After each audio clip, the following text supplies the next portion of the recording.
러시아가 마침내 금기를 깨고 나토의 심장부를 직접 겨냥했습니다. 단순한 도발이 아니라 나토 지휘부를 노린 정밀한 공격이었기에 전장은 순식간에 얼어붙었고 유럽 전역이 충격에 빠졌습니다. 이 사건은 우크라이나 전쟁이 시작된 이후 처음으로 러시아가 나토 국가의 심장으로 깊숙이 침투한 순간이었으며 무엇보다 그 표적이 나토 유럽 아프리카 사령관 크리스토퍼 도나유 장군이었다는 점에서 사태는 한층 심각한 국면으로 치달았습니다. 사건은 루마니아 미하일 코가니치아누 공군기지를 방문 중이던 도나유 장군의 일정과 정확히 맞물려 있었습니다. 마치 러시아가 그의 위치를 정확히 꿰뚫고 움직인 듯한 타이밍이었고 이는 우연이라고 보기에는 지나치게 계산된 공격이었습니다. 영국 더 가디언의 보도에 따르면 해당 드론은 루마니아 영공 깊숙한 곳까지 침투해 사령관의 머리 위를 지나갈 정도로 접근했습니다.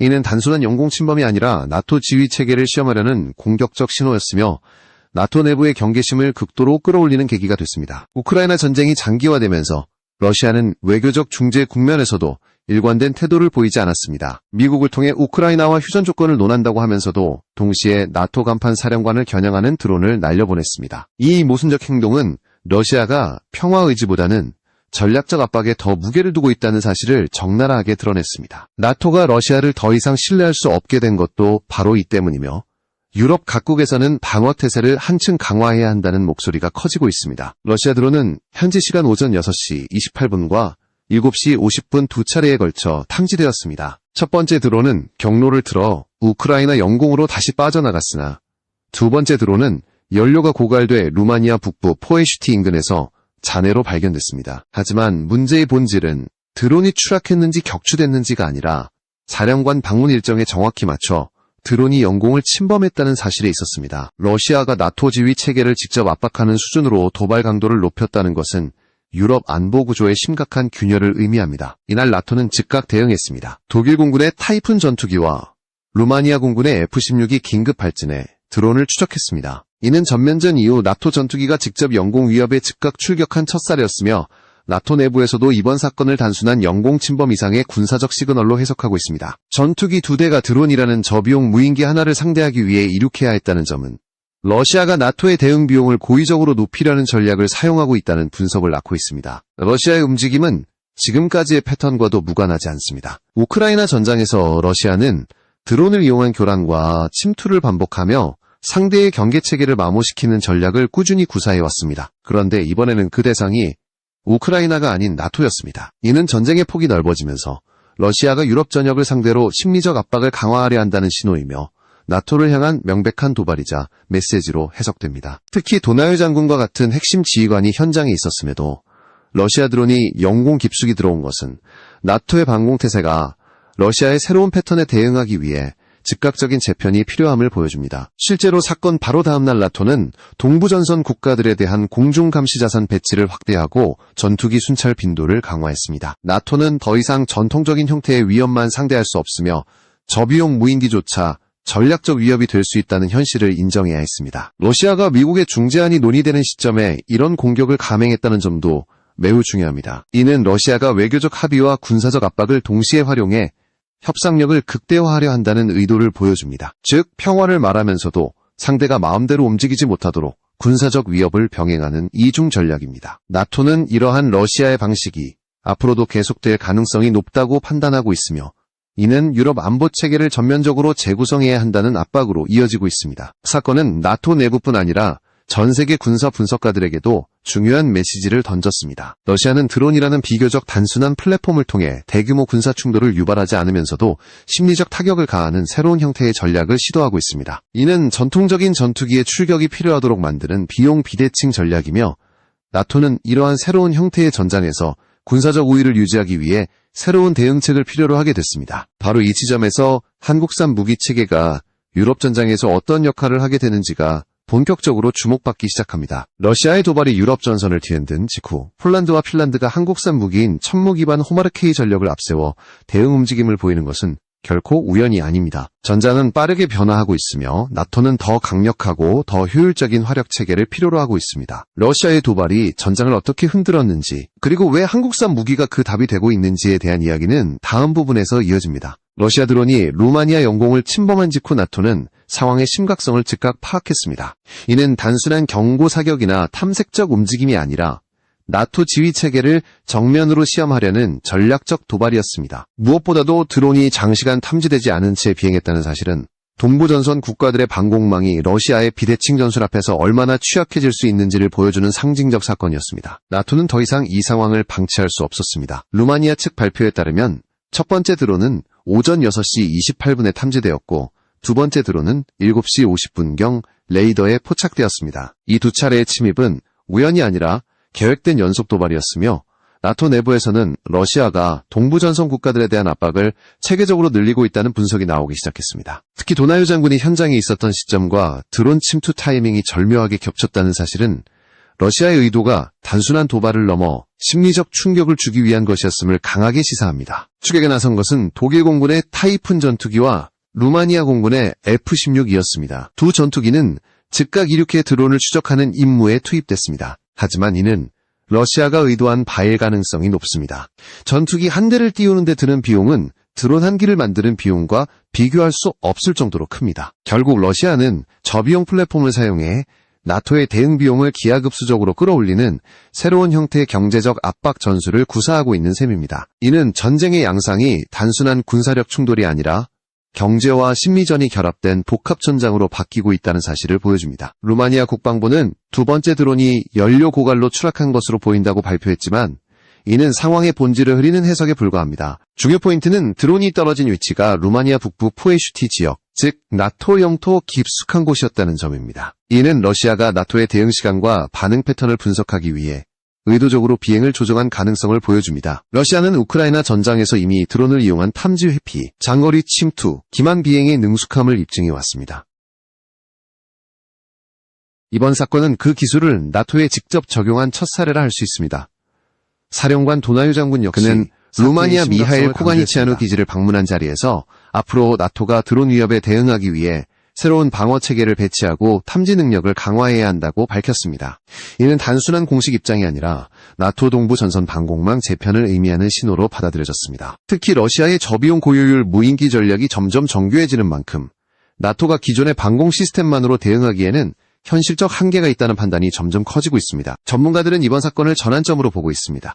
지금까지 나토는 러시아가 나토 국가를 직접 공격하는 행위를 자제할 것이라는 전제를 두고 행동해왔습니다. 그러나 드론 침공은 그 전제를 완전히 무너뜨렸습니다. 나토의 내부 전략 보고서에서도 러시아가 의도적으로 나토의 대응 능력을 시험하며 심리적 우위를 점하려 한다는 평가가 공식적으로 제기되고 있습니다. 그 결과 나토는 사건 직후 즉시 공중정찰 임무를 강화하고 전투기 순찰 주기를 대폭 늘리는 조치를 발표했습니다. 하지만 여전히 문제는 남아있습니다. 전투기를 띄워 단순 드론을 격추하는 방식은 비용 대비 효율이 매우 낮습니다. 더구나 드론을 인구 밀집 지역 상공에서 요격할 경우 파편 낙하로 인한 피해 우려도 존재합니다. 이러한 이유 때문에 나토는 기존 방식에서 벗어난 새로운 방공체계와 화력 운용 전략이 필요해졌습니다. 바로 이 지점에서 한국산 무기체계가 유럽 각국의 관심을 받기 시작한 것입니다. 천무 기반 시스템, 즉 폴란드 호마르케이와 같은 한국형 장거리 정밀 타격 체계는 바로 이러한 공백을 메우는 역할을 할 수 있기 때문입니다. 러시아 드론 침투 이후 유럽 안보 지형은 빠르게 변하고 있습니다. 동부 전선 국가들은 더 이상 전통적 대공 체계만으로는 러시아의 다양한 위협에 대응할 수 없다는 사실을 절감하고 있습니다. 특히 드론, 순항, 미사일, 이동식 기갑부대가 혼합된 러시아식 전술은 단순 요격 능력을 넘어 장거리 고화력 대응 자산의 필요성을 극대화하고 있습니다. 나토 내부에서는 드론 위협을 저지하는 가장 효과적인 방법이 적의 발사 지점과 지휘 체계를 정밀하게 타격할 수 있는 장거리 포병 전력이라는 데 점점 더 의견이 모이고 있습니다. 이처럼 러시아의 드론 침공이 유럽 전장에 새로운 과제를 던진 상황에서 폴란드, 핀란드와 같은 나토 국가들이 한국산 천무 기반 호마르케이 전력을 신속히 실전 배치한 것은 절대 우연이 아닙니다. 천무는 기존 서방형 다연장 로켓보다 우수한 정확도와 기동성을 갖추고 있어 러시아식 비대칭 전술에 대응하기에 최적화된 체계입니다. 전장이 변화하고 위협이 정교해질수록 나토는 더 빠르고 더 강력한 정밀 타격 능력을 필요로 하고 있으며 유럽 국가들이 한국 무기를 선택한 이유도 바로 여기에 있습니다. 이제 전장은 새로운 국면에 돌입했습니다. 러시아가 나토의 약점을 찌르기 시작했고 나토는 그 공백을 메우기 위해 새로운 전력을 긴급히 도입하고 있습니다. 한국산 장거리 화력체계와 유럽 전선의 만남이 어떤 변화를 가져오는지는 다음 부분에서 더욱 명확해집니다. 러시아의 드론 도발로 나토 동부 전선 전체가 흔들린 직후 폴란드는 가장 빠르게 행동한 국가였습니다. 폴란드군은 러시아 국경 인근에서 실시되는 대규모 겨울 훈련 노던 스트라이크 25에 한국산 천무 기반 호마르케이 전력을 즉시 투입했습니다. 이는 단순한 훈련 참가가 아니라 러시아에 보내는 전략적 메시지였습니다. 폴란드는 더 이상 수동적으로 방어만 하는 국가가 아니라 동부 전선의 핵심 화력축이 되겠다는 의지를 분명히 드러낸 것입니다. 핀란드 지상군 발표에 따르면 폴란드군은 약 2,200명의 병력과 500대의 차량을 포함한 대규모 전력을 이동시키며 호마르케이 발사대를 폴란드에서 핀란드 나폴란드 지역으로 공중 수송했습니다. 특히 이번 배치는 폴란드 역사상 처음으로 호마르케이가 공중 수송 방식으로 국경 인근에 재배치된 사례였기에 유럽 군사 전문가들 사이에서도 이례적인 결정으로 평가되었습니다. 폴란드는 기동성이 뛰어난 천무 기반 체계를 국경선 가까이에 배치함으로써 러시아의 추가 도발을 선제적으로 억제하려는 전략적 계산을 선택한 것입니다. 호마르케이는 단순히 천무를 라이선스 생산한 버전이 아닙니다. 폴란드의 전장 환경과 나토 작전 체계에 맞게 일부 구성 요소가 최적화된 개량형으로 평가됩니다. 발사대는 혹독한 겨울 환경에서 고정밀 궤적을 유지하며 탄착 오차를 극도로 줄일 수 있도록 설계되어 있습니다. 실제로 핀란드 파이니우 지역에서 실시된 실사격에서는 완벽에 가까운 궤도를 그리며 상승해 표적을 정확히 관통했고, 훈련 현장의 지휘관들은 천무 기반 체계가 제공하는 압도적인 정밀성과 일관성을 높게 평가했습니다. 폴란드가 이 무기를 선택한 배경에는 분명한 이유가 있습니다. 러시아는 우크라이나 전장에서 드론과 기갑부대를 혼합한 기동전술을 반복적으로 구사하며 서방의 전통적 화력 운용 방식을 무력화하고 있습니다. 이를 상대하기 위해서는 단순히 방어망을 촘촘하게 구축하는 방식으로는 부족합니다. 공격 초기 단계에서 적의 지휘소, 발사 지점, 이동식 기갑부대를 한 번에 제거할 수 있는 강력한 장거리 정밀 화력이 필요합니다. 천무 기반 호마르케이는 바로 이 역할을 수행할 수 있는 유럽 내 거의 유일한 대안입니다. 이미 북미와 유럽 군사 분석가들은 호마르케이의 기술적 강점을 주목하고 있습니다. 서방형 다연장 로켓들과 비교했을 때 천무는 발사 준비 속도, 기동성, 재장전 효율 면에서 더 우수하다는 평가를 받고 있습니다. 특히 러시아식 기동 전술처럼 빠르게 이동하는 표적에 대응하기 위해서는 짧은 시간 안에 재배치가 가능하고 다양한 탄종을 혼합 운용할 수 있는 유연한 체계가 필요한데, 호마르케이는 이런 요구에 부합하는 몇 안 되는 플랫폼입니다. 폴란드가 미제 대형 다연장 로켓과 병행하지 않고 천무 기반 체계를 선택한 이유도 바로 여기에 있습니다. 전술적 측면에서 호마르케이의 가장 강력한 장점은 러시아의 중거리 공격이나 드론 기반 교란 전술을 원점에서 무력화할 수 있다는 점입니다. 적의 공격 자산이 떠오르기 전에 발사 지점과 통제 시설을 정밀하게 타격하는 것이 러시아의 비대칭 전술을 억제하는 가장 효과적인 방법입니다. 나토는 드론 침투 이후 이 전략의 중요성을 절감했으며 폴란드는 호마르케이를 실전적 억지력의 중심으로 배치하기 시작했습니다. 핀란드 국경 지역에서 호마르케이가 포진된 장면은 유럽 각국에 강렬한 인상을 남겼습니다. 혹독한 설원 위에서 긴 궤적을 그리며 상승하는 로켓은 단순한 화력 시범이 아니라 동부 전선에 새로운 균형이 형성되고 있음을 보여주는 상징적 장면이었습니다. 폴란드는 호마르케이가 자신들의 전략적 약점을 보완할 뿐 아니라 나토 전체의 전력 구조에도 새로운 기준을 제시한다고 평가하고 있습니다. 특히 러시아의 기동 전술을 억제하기 위해서는 장거리 정밀 타격 능력이 필수적이며, 나토는 그동안 미국 중심 체계에 지나치게 의존해왔습니다. 그러나 미국 전력은 우크라이나 지원, 인도태평양 전선 분산 등으로 동시 대응이 어려운 상황이 많습니다. 이런 환경에서 폴란드와 핀란드는 한국산 무기가 제공하는 독립적이고 신속한 화력 운용 능력의 매력을 느끼고 있습니다. 이는 유럽 국가들이 자국 방산 체계를 한국과 연동하려는 움직임으로까지 이어지고 있습니다. 유럽 안보 지형은 지금 빠르게 변하고 있습니다. 이제 나토는 단순히 미국을 중심으로 움직이는 조직이 아니라 한국과 같은 신흥방산 강국과의 협력으로 전력을 다변화해야 하는 시대에 접어들었습니다. 천무 기반 호마르케이가 유럽 전장에 등장한 순간부터 동부 전선의 전략 구조는 이전과 전혀 다른 방향으로 전개되기 시작했습니다. 바로 그 변화의 중심에 한국산 무기가 자리하고 있으며, 유럽 각국은 이 전력을 새로운 억지 개념의 핵심으로 바라보고 있습니다. 다음 부분에서는 이 변화 속에서 폴란드가 왜 한국산 무기 체계를 더 깊숙이 도입하게 되었는지, 그리고 이 선택이 나토 전체 전략에 어떤 영향을 주고 있는지를 더욱 구체적으로 살펴봅니다. 러시아의 드론 침투 사건이 유럽 전선을 뒤흔들고 있을 때 미국은 전쟁의 조기 종식을 위한 외교적 해법을 조용히 추진하고 있었습니다. 워싱턴은 러시아와 우크라이나 사이의 갈등을 완화시키기 위해 중재안을 마련하며 양측의 협상 가능성을 타진해왔습니다. 그러나 이러한 외교적 움직임과는 달리 러시아는 동시에 군사적 도발을 감행했고 바로 이 모순된 태도가 나토와 유럽 국가들로부터의 신뢰를 완전히 잃게 만드는 결정적 요인이 되었습니다. 트럼프 행정부는 러시아 전쟁 종식을 위한 총 28개 조항의 평화안을 제시했습니다. 이 평화안은 명목상 전쟁 중단과 긴장 완화를 목표로 하고 있지만 실제 내용은 우크라이나가 상당한 영토적 양보와 군사력 제한을 감수해야 하는 구조였습니다. 미국은 우크라이나와 유럽 국가들 모두가 수용 가능한 해법을 찾기 위해 여러 차례 비공식 접촉을 이어갔지만 유럽의 반응은 냉담했습니다. 유럽 주요 국가들은 자신들이 논의에서 배제된 채 미국과 러시아 중심으로 협상이 진행되고 있다는 사실에 강한 불만을 표했습니다. 특히 유럽 외교 당국은 이번 중재안이 나토 동맹국의 안보 우려를 충분히 고려하지 않았다고 판단하고 있습니다. 우크라이나가 영토 일부를 포기하면 러시아가 이를 기정사실화해 장기적 영향력을 강화하게 될 가능성이 크며 이는 동부전선 국가들의 안보를 심각하게 위협할 수 있습니다. 유럽이 이 중재안에 대해 민감하게 반응하는 이유가 바로 여기에 있습니다. 유럽은 단순한 휴전이 아닌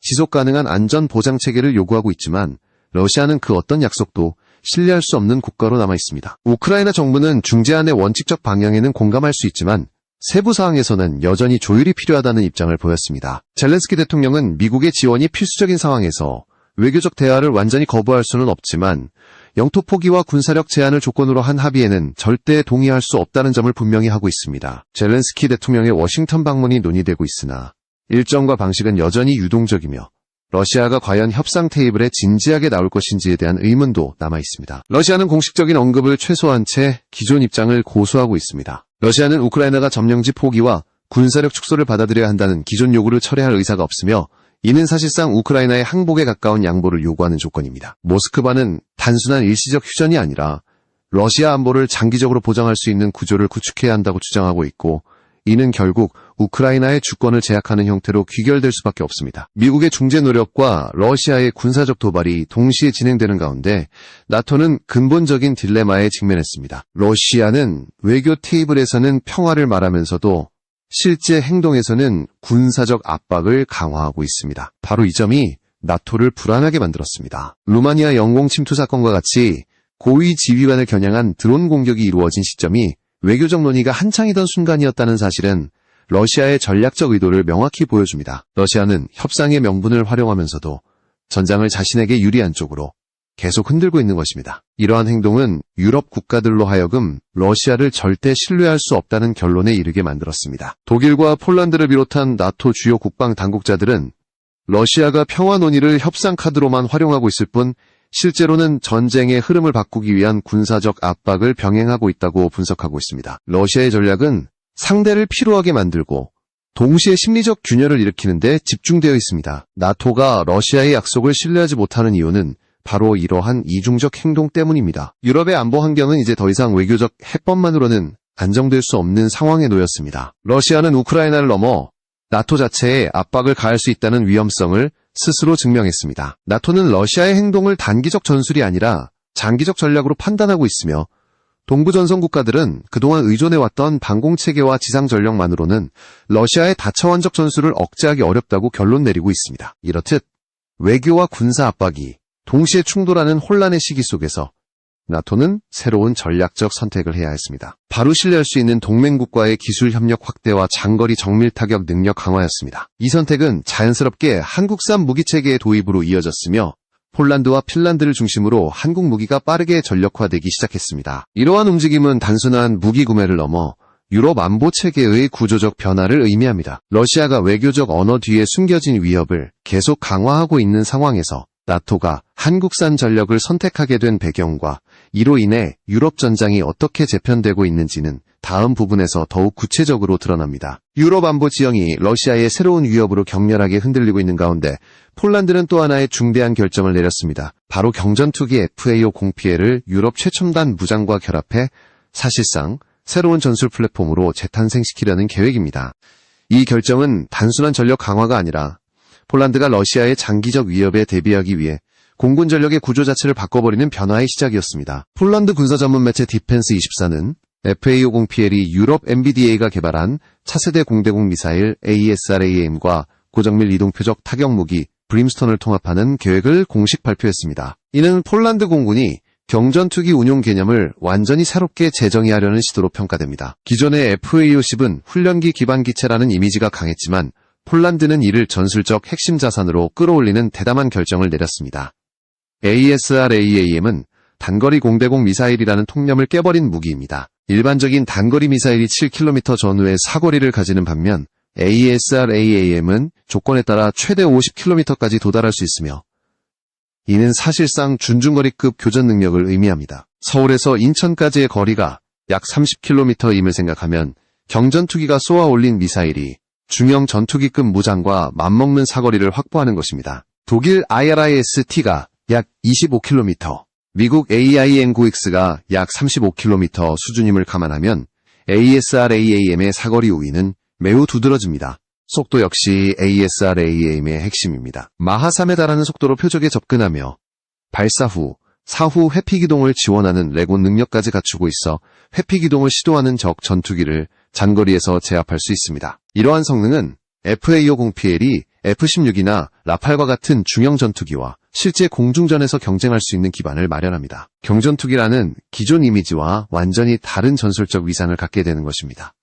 브림스톤 역시 주목할 가치가 큽니다. 기존 FA-50이 탑재했던 AGM-65, 매버릭이나 JDAM은 정지된 표적, 즉 고정시설 타격에 최적화된 무장이었습니다. 하지만 러시아 전장에서 이미 증명된 것처럼 현대전쟁의 중심은 빠르게 이동하는 기갑부대와 차량 행렬입니다. 브림스톤은 바로 이 움직이는 표적을 최대 60km 이상 떨어진 거리에서 정밀하게 타격할 수 있도록 설계된 무기입니다. 이는 FA-50PL이 지상전 임무에서도 고가치 목표물을 안전하게 제거할 수 있는 능력을 부여합니다. 폴란드가 FA-50PL을 선택한 이유는 단순한 성능 이상의 전략적 의미를 가지고 있습니다. FA-50은 F-35나 유로파이터와 비교할 때 기체 가격과 운용 비용이 현저히 낮습니다. F-35 운영 비용이 시간당 3만 달러 이상으로 추정되는 반면 FA-50은 약 4천 달러 수준이며 이는 F-16 대비 절반, F-35 대비 약 10분의 1의 비용입니다. 경제성과 효율성 모두를 고려할 때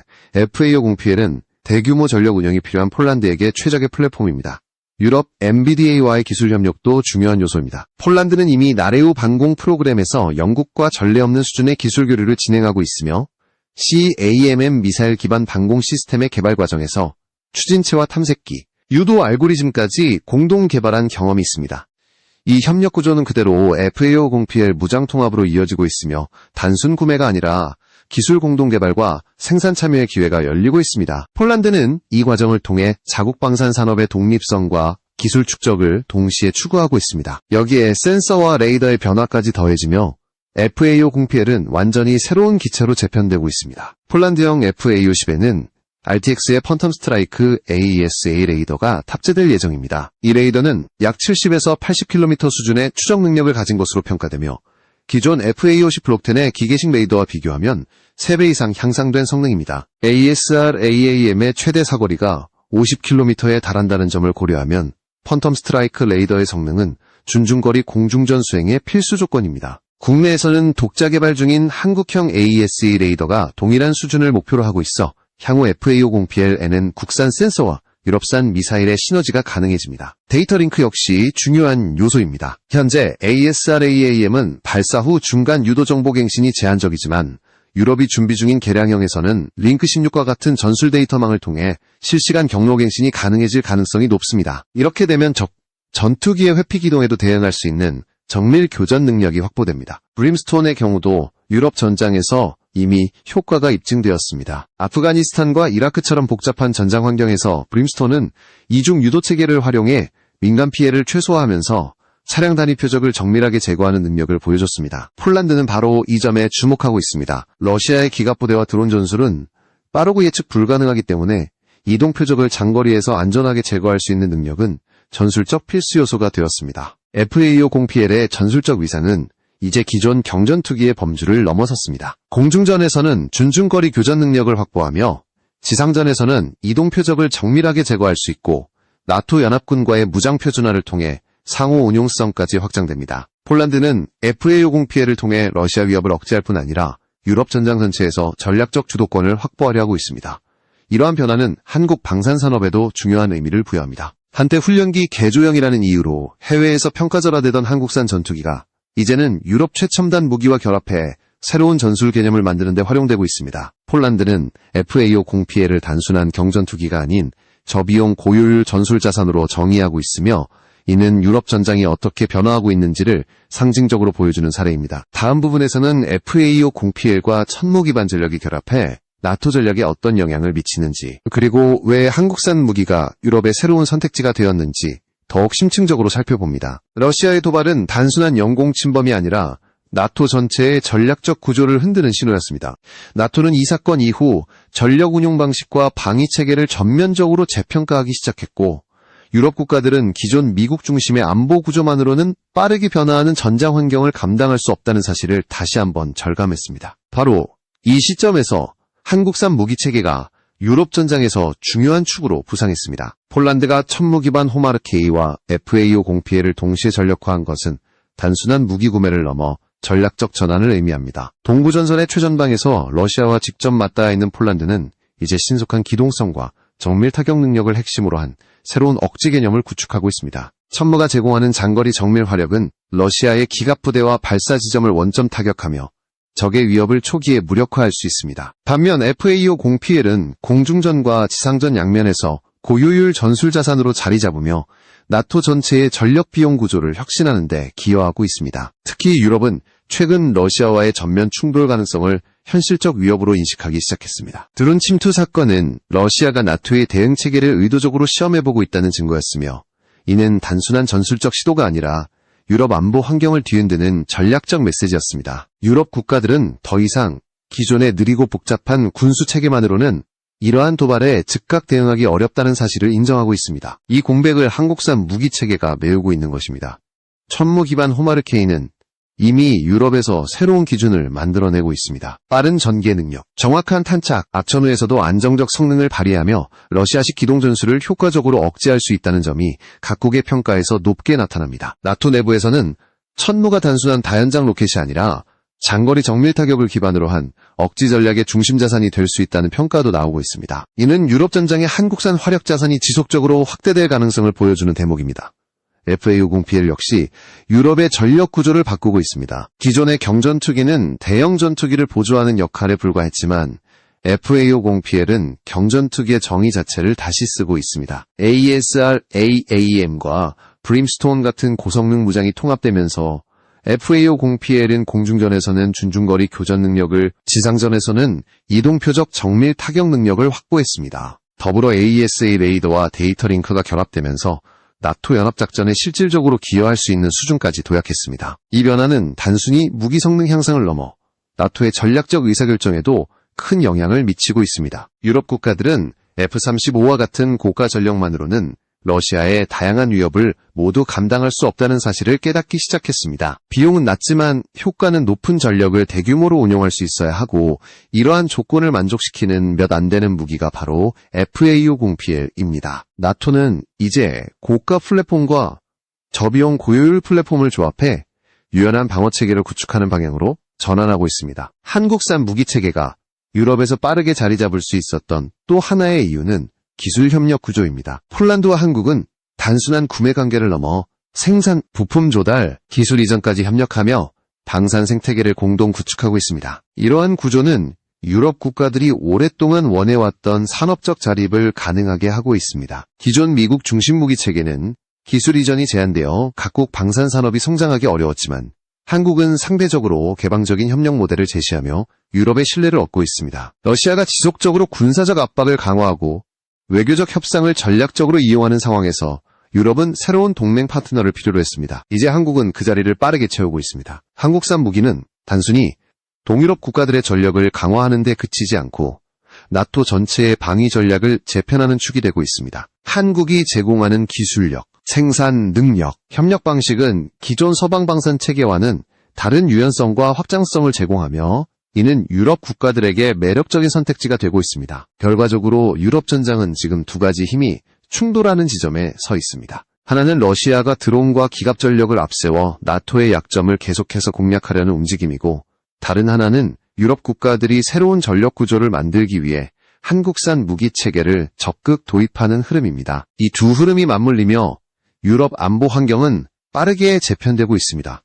한국산 천모와 FAO 공PL이 유럽 전장을 바꿔놓고 있다는 사실은 더 이상 논쟁의 대상이 아닙니다. 폴란드는 이미 한국산 무기를 국가 전략의 중심에 두고 있으며 핀란드와 루마니아 등 다른 나토 국가들도 한국산 전력을 도입하기 위한 논의를 확대하고 있습니다.